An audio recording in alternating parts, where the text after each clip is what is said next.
আজকে এই ভিডিওর মাধ্যমে আপনাদেরকে দেখানোর চেষ্টা করব একটা ম্যানুয়াল ওয়াশিং মেশিনের ওয়াশ সাইড যদি না ঘুরে বা কোনো সাইডে যদি না ঘুরে আপনি যদি হাত দিয়ে একটু ঘুরায় দিলে ঘুরে আবার অফ হয়ে যায়।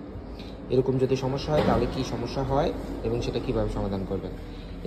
এগুলো চায়না ওয়াশিং মেশিন। এই মেশিনটার সমস্যা কাস্টমার যেটা বললো যে এটা হচ্ছে চলে না, আর যখন চালু দেয় তখন হচ্ছে একটা পোড়া পোড়া গন্ধ আসে।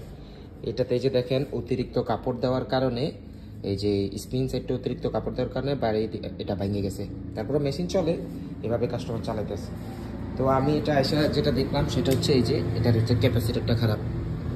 পরে আমি সেম একটা ক্যাপাসিটার নিলাম এবং এই ক্যাপাসিটার কত ইউজের এটা হচ্ছে ক্যাপাসিটারের পিছে লেখা থাকে, এই যে এটা হচ্ছে 13 আর 5। আমি সেম একটা ক্যাপাসিটার আনলাম, এখানে যে ক্যাপাসিটারের কানেকশন করে এটা চালিয়ে দিব।